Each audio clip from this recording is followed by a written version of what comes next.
뭐야, LG전자 다 아는 종목이잖아. 이렇게 생각하시는 분들을 위해서 이 편에서는 이화진 과장님이 지금의 시장의 이슈보다도 그냥 내가 공부하고 내가 좋게 보는 종목으로 한번 골라봤습니다.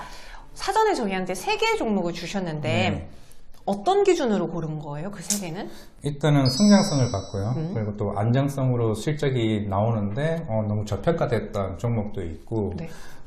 정말 이 회사가 괜찮은데 왜 그동안 못 올랐지? 상장을 했는데 약간 오버행 이슈에 대한 부담으로 인해서 못 올랐던 종목 하나.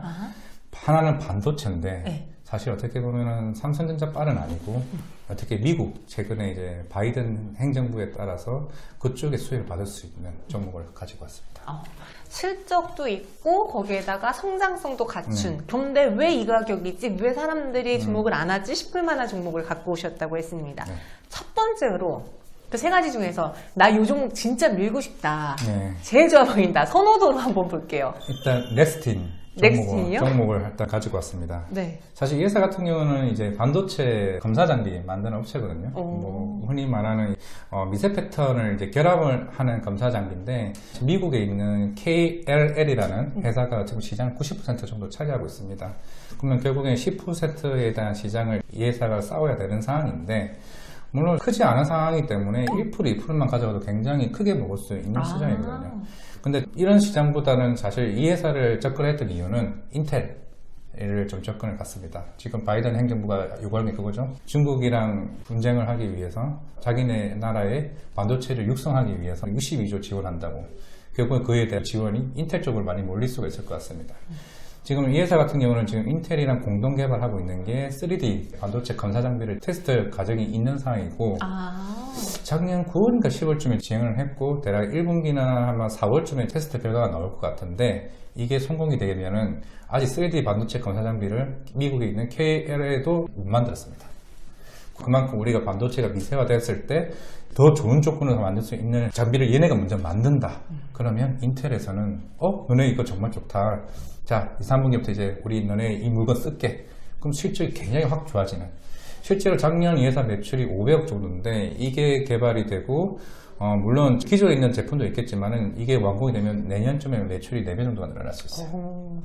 넥스틴은 지금 보시는 종목이라면 아마 최근 한 달 동안 공시를 보시게 되면은 이게 공급계약이 중국의 SMIC 쪽에서 계속 나왔고 SK 하이닉스도 최근에 또 나왔어요. 이게 계속 나올 것 같아요. 그만큼 회사가 분위기가 달라졌다. 어떻게 보면 최근에 많이 올라왔던 부분인데 여기서 최근에 더 갈 수 있느냐의 여부는 결국에는 이제 인텔과의 부분이 제일 중요하다고 좀 말씀드릴 수 있을 것 같아요. 얘네가 지금 테스트하고 있는 게 성공하면은 인텔이 그 장비를 쓰지 않겠느냐. 그렇죠. 근데 또 인텔뿐만 아니라 SK 하이닉스도 그렇고 삼성전자 그래도 이 회사 같은 경우 좀 중국 쪽 관련해서 또 수주를 많이 하고 있는 상황이기 때문에 그만큼 그 회사가 다변합니다. 근데 인텔이 공격적인 투자를 하고 있는 상황에서 더 큰 금액으로 나올 수 있다는 거죠. 왜냐하면 실제적으로 이런 반도체 건설 장비나 이런 장비주 같은 경우는 반도체가 증설을 많이 하고 투자 기간이 길어진 그 사이클에 따라서 주가가 움직이는 시기거든요. 지금 그 시기가 이 시기고 실제적으로 전 세계에 있는 반도체 협회에서도 전망하기를 내년 팹 투자가 제일 역대급 최대의 투자 규모가 나온다고 전망하고 있는 상황에서 지금부터 이런 종목들은 꼭 봐야 된다 말씀드리겠습니다. 그럼 장비들이 말씀해 주신 것처럼 공장이 생기면 거기에 장비를 넣잖아요. 그럼 공장이 매년 생기고 매년 많이 늘어나는 게 아니니까 이것도 그렇죠. 사이클을 탈 그렇죠. 테고 내년이 투자가 아주 많을 때다. 그럼 한 몇 년 정도를 지속된다고 봐야 될까요? 옛날 같았으면 5년, 6년이었다면 이제 좀 사이클이 3, 4년을 줄었어요. 그만큼 반도체가 미세화되면서 약간 어려워졌고 고난이도 되게 되면서 그만큼 이런 반도체 웨이퍼 자체도 이런 적층 형식으로 계속 3D식으로 바뀌기 때문에 그만큼 이걸 빨리 만드는 회사가 더 오히려 시장을 점유할 수 있다고 볼 수 있기 때문에 아까 말씀드렸던 그 10% 시장에서도 2%, 3%만 먹어도 이 회사는 크게 될 수 있는 회사거든요. 그렇기 때문에 좀 잘 봐야 된다라고 말씀드리겠습니다. 그러면은 뭐 짧게 보진 않고 연 단위로 보시겠네요, 과장님은? 쭉 갔었죠. 우상향으로. 사실 지금 주가가 어떻게 보면 이렇게 갔다가 이렇게 갔다가 이렇게 가는 상황이거든요. 제가 봤을 때는 계속 흐름이 매일마다 이게 1%, 2%, 3%씩 간다는 거는 그만큼 기간수가 굉장히 좋아지고 있다.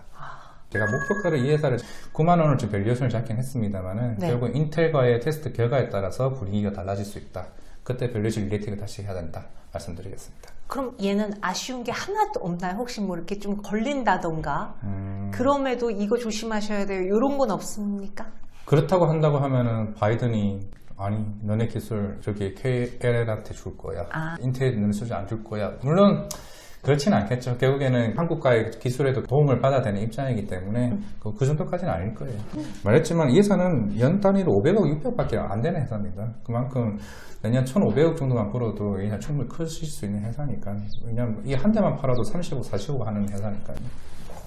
그래, 최근에도 관련해서 계약이 많이 나왔다고 하니까 여러분들도 참고해 보시면서 물 들어오는 것 같은데 그 춤을 한번 느껴보시고요. 넥스틴이 첫 번째라면 네. 두 번째 얘도 너무 좋아 보여. 뭐가 있을까? 사실 어제 좀 분위기가 나왔죠. HK 이노엔을 말씀드리겠습니다. SK 이노웨. 이 회사는 작년에 한 11월쯤인가 탐방을 좀 갔다 왔던 회사인데요. 네. 저희 회사 근처 을지로 쪽에 있는 회사인데 예전 CJ 헬스케어 회사입니다. 어제 분위기가 띄어졌던 거는 한국콜마 홀딩스가 연호를 인수했죠. 이 회사 같은 경우도 물론 컨디션 숙취 해소제를 만드는 회사라고도 유명하고 뭐 역류성 식도염 치료제 KKB 작년에 3년 만에 자체 신약으로는 이례적으로 1,000억 매출이 돌파를 했습니다. 올해 같은 경우는 중국 쪽 작년에 러신 제약사와 이제 라이센스 아웃을 하면서 올해 한 6월쯤에는 중국 쪽에 판매가 시작이 될 거예요. 중국이 또 워낙 먹는 걸 또 좋아하는 나라니까 역류성 식도염에 대한 시장이 굉장히 큰 회사예요. 네. 또 기름진 거 먹잖아요. 기름진 거 먹으니까 시장 규모가 미국 다음으로 4조 시장 규모라서 그만큼 왜냐하면 이 시장 자체가 일본의 다케다 제약 말고는 없습니다.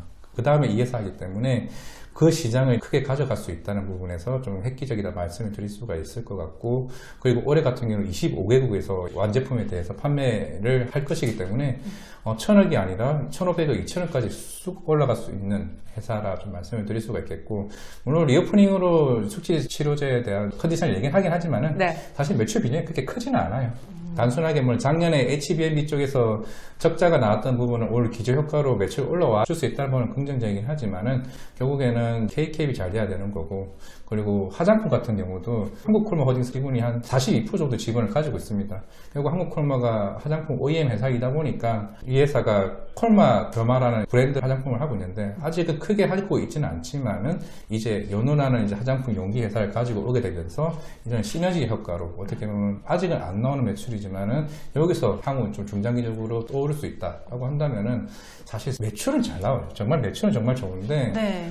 이게 작년에 왜 주가가 빠졌냐 하면은 머크사의 경구용 치료제에 대한 부분이 나올 때마다 급등했다가 확 빠지는 차익 실현 물량이 있는데, 사실 기존에도 백신 6종에 대해서 이미 유통계약을 하고 있었던 회사입니다. 이 회사가. 네. 1,500 정도의 매출이 연간 나오는데 실제로 그 경구용 치료제 계약을 한다 해도 약 400억 정도밖에 늘 수밖에 없는, 그렇게 뭐 시장에 이렇게 변동성이 있을 필요가 없는데 왜 이러한 큰 대형 종목이 민감하게 빠지느냐에 대해서 조금 아쉬웠던 부분이었고요.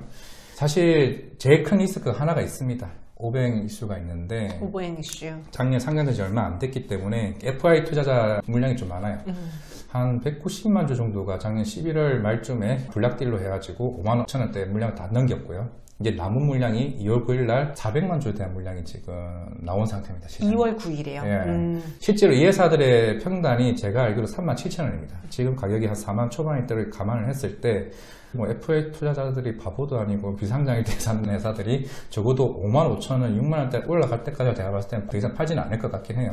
뭐 향후에 블락딜을 할 수도 있는 부분이고, 그 친구들도 이 회사가 성장성이 좋아지고 있다는 걸 분명히 알고 있다는 상황에서 그런 리스크만 향후에 이게 해결된다 그러면은 제가 볼 때 주가 11만 원까지 충분히 갈 수 있다 말씀드리겠습니다. 11만 원이요? 네. 와우. 아, 근데 이야기 들어봤을 때, 근데 느끼긴 해요. 제가 최근에 토했다가 식도염을 겪어봤는데, 이게 진짜 힘들더라고요. 저는 처음 겪어봤어요, 식도염을. 겪어봤어요? 아니. 여기가 되게 답답해서 누워있는데 숨이 잘 안 쉬어지는 느낌이었어. 근데 그게 알고 보니까 식도가 부어서, 역류성 것 때문에 네. 부어서 네, 맞아요. 특히 누워있을 때 더 많이 힘들다라고 하더라고요. 이거 약을 먹으니까 바로 나요. 겪어봐서. 그게 KK인가? 겪어봐서. 근데 거기 중국 시장이 아주 노다지다. 그리고 미국도 저번 주에 임상 1상이 완료되면서 또 라이센스 아웃 기대도 있습니다. 미국은 또 덩치가 또 크니까 또 잘 먹잖아요. 잘 먹는 곳이 많네요. 그래서 실제로 미국이 4조고 중국이 3.4조 시장이기 때문에 전 세계가 21조고, 사실 일본 시장은 워낙 일본이 약을 잘 만들잖아요. 다케다 제약이 꽉 잡고 있는 상황에서 물론 일본 시장도 지금 임상 데이터만으로는 일본 다케다 피켓보다 오히려 HK노엔의 임상이 더 좋다는 얘기도 있습니다. 어쩌면 일본 시장까지 점유하게 된다면 이 KK만으로도 시장이 더 커질 수 있다. 미국 쪽 라이센스 앞까지 나온다 그러면 제가 봤을 때 슈팅 한번 나올 수 있지 않을까 생각합니다. HK노엔. 오늘 텔레그램에서 좀 많이 돌았던 것 같은데 HK노엔. 네, 어제 연휴 때문에.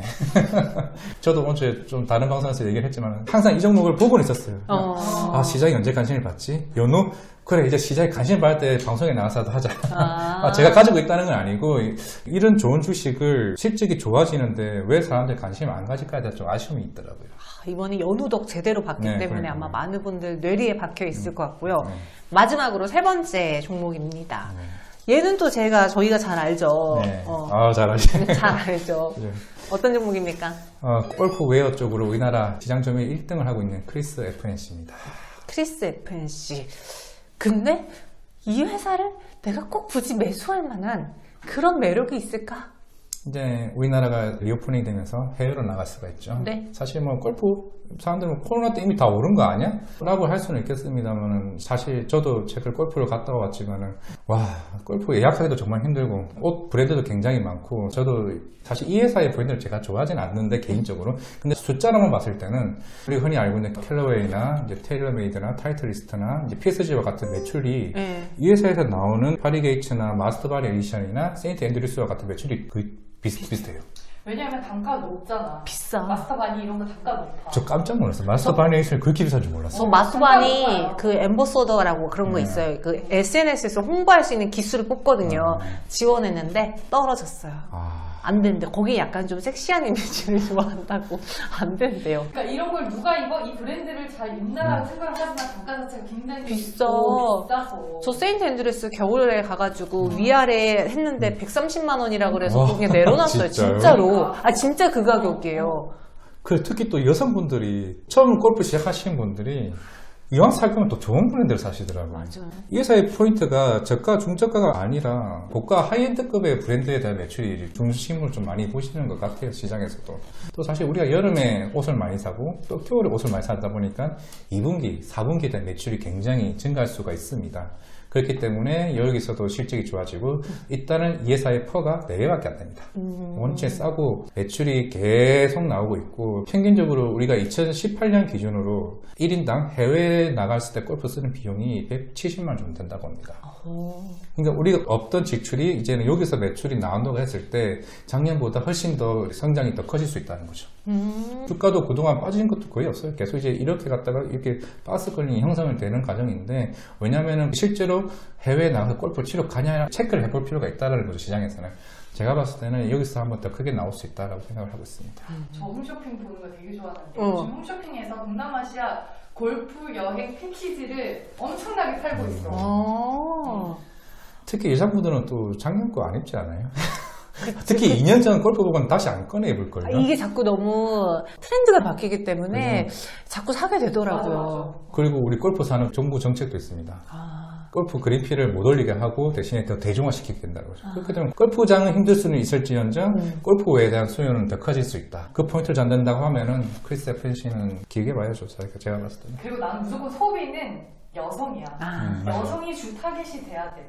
그리고 요즘은 스크린 가거나 아니면 실내 골프 연습장에서도 어느 정도 좀 의상을 맞춰 입고 하시는 분들 많으시고. 저 인도 가서 깜짝 놀랐습니다. 치마 입고. 그 사람이 저예요. 그 사람이 저예요. 네, 깜짝 놀랐습니다. 그러니까 샀으니까 뻥 빼야 되잖아요. 이거 비싼 건데. 그러다 보니까 야외 갈 때도 있고 실내에서도 입고 하는데 크리스 FNC. 그럼 얘는 지금 퍼가 4배라고 했으니까 조금 올라서 한 5배 정도 될 거예요. 제가 분석했을 때는 한 4-5배 정도 되는데 그래봐도 싸죠. 사실 다른 업종에 비교했을 때 한 15배, 14배 가격을 했을 때 결국에는 이 회사가 더 이상 안 좋아질 건 없을 것 같습니다. 뭐 갑자기 코로나로 인해서 너무 봉쇄할 거야. 이러진 않겠죠. 알겠습니다. 크리스 FNC. 요 종목까지. 마스터바니에서는 나를 거절했지만 저는 통 크게 이 회사에 대해 좋게 이야기해드리겠습니다. 네, 이렇게 3가지 종목을 또 2편에서 다뤄봤고요. 이화진 과장님이 직접 고르신 종목이니까 더 솔깃한 것 같아요. 잘 한번 보도록 할게요. 감사합니다. 네, 그럼 저희는 여기서 인사드리도록 하겠습니다. 다음에 또 불러주세요. 네, 알겠습니다. 고맙습니다. 감사합니다.